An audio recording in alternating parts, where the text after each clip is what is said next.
5, 4, 3, 2, 1, 0.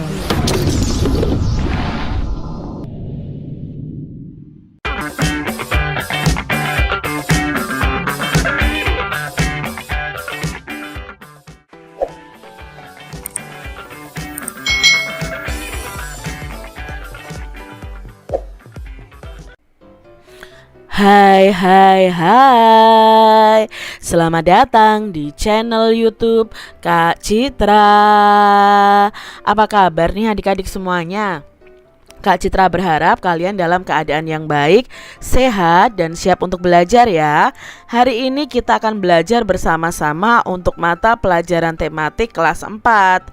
Kita belajar di tema 9, Kayanya Negeriku, subtema 3, Pelestarian Kekayaan Sumber Daya Alam di Indonesia, pembelajaran yang kedua. Mari adik-adik kita belajar dengan penuh semangat ya. Wah, bangsa Indonesia benar-benar kaya ya, kata Udin nih adik-adik. Benar sekali, kekayaan itu harus bisa dimanfaatkan untuk pembangunan bangsa. Lalu bagaimanakah caranya?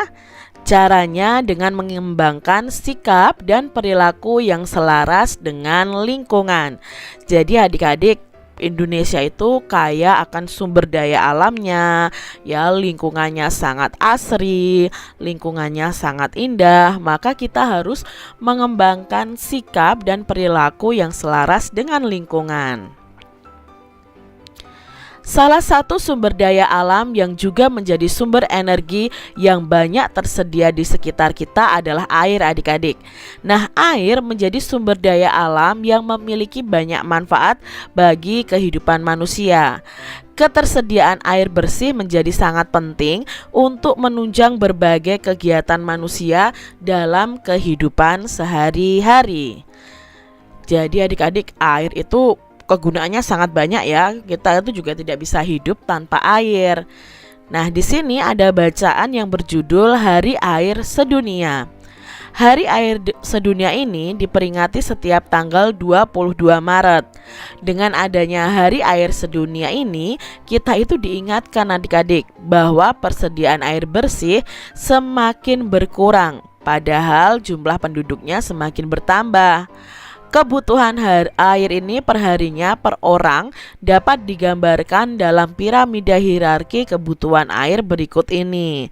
Nah, ini nih adik-adik ya, setiap harinya orang itu membutuhkan untuk air minum saja 10 liter, memasak 20 liter, untuk mandi ya atau kebersihan diri sekitar 30 liter, untuk mencuci pakaian 40 liter, membersihkan rumah bisa 50 liter, lalu menumbuhkan bahan makanan ya untuk rumah tangga ini 60 liter, dan untuk sanitasi bisa sampai 70 liter.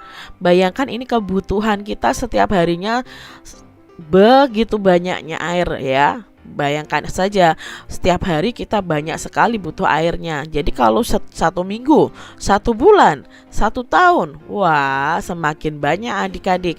Maka di sini kita harus mengingat ya bahwa persediaan air di bumi itu semakin berkurang. Jadi kita juga harus berhemat. Nah, persediaan air bersih ini semakin berkurang karena cadangan air tanah juga berkurang. Cadangan air tanah itu berkurang karena air hujan sekarang tidak bisa masuk ke dalam tanah adik-adik. Sebaliknya malah air hujan itu langsung mengalir ke parit, selokan, lalu ke sungai dan terus ke laut. Nah, air hujan tidak dapat masuk ke dalam tanah karena tidak ada akar-akar pohon yang dapat menahan air di dalam tanah. Banyak pohon di hutan itu sudah ditebangi. Lahan-lahan hijau sudah berubah menjadi perumahan, perkantoran, dan kawasan industri. Jadi tidak ada yang bisa menyerap air adik-adik. Nah, berkurangnya cadangan air tanah ini mengakibatkan banyak mata air itu jadi kering.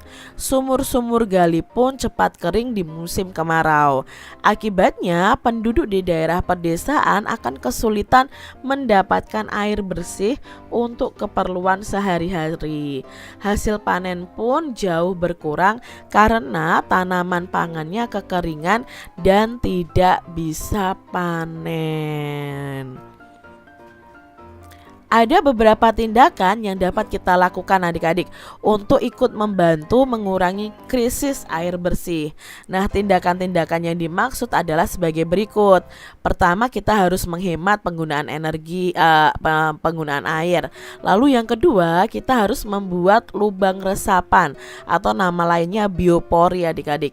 Nah, lubang resapan ini berguna untuk menampung air hujan supaya terserap ke dalam tanah.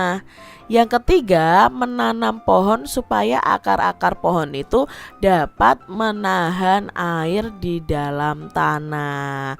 Nah, sumbernya dari kitnesia.com. Apakah yang dimaksud dengan air bersih adik-adik? Nah, yang dimaksud dengan air bersih itu air yang tidak berwarna, air yang tidak berasa. Nah, itu ya adik-adik ya, itu air yang bersih. Mengapa air bersih itu penting bagi kehidupan? Ya sangat penting adik-adik, karena kita memerlukan air bersih ya untuk memenuhi segala kebutuhan kita ya, mencuci, mandi, dan lain sebagainya. Apa saja yang mengganggu ketersediaan air bersih? Nah, yang mengganggu ketersediaan air bersih itu karena sekarang air hujan itu tidak bisa meresap ke dalam tanah karena sekarang apa? Berkurangnya pohon-pohonan ya, karena apa, ditebangi dan dijadikan perumahan, perkantoran, bahkan sekarang tanah-tanah itu ditutup dengan aspal ya, itu sangat mempengaruhi adanya air bersih. Nah, ini adalah contoh kesimpulannya adik-adik. Hal yang menyebabkan persediaan air bersih berkurang itu adalah air hujan tidak masuk ke dalam tanah karena tidak ada akar-akar pohon yang dapat menahan air. Lalu banyak pohon yang di hutan ditebang. Lahan-lahan hijau berubah menjadi perumahan, perkantoran, dan kawasan industri.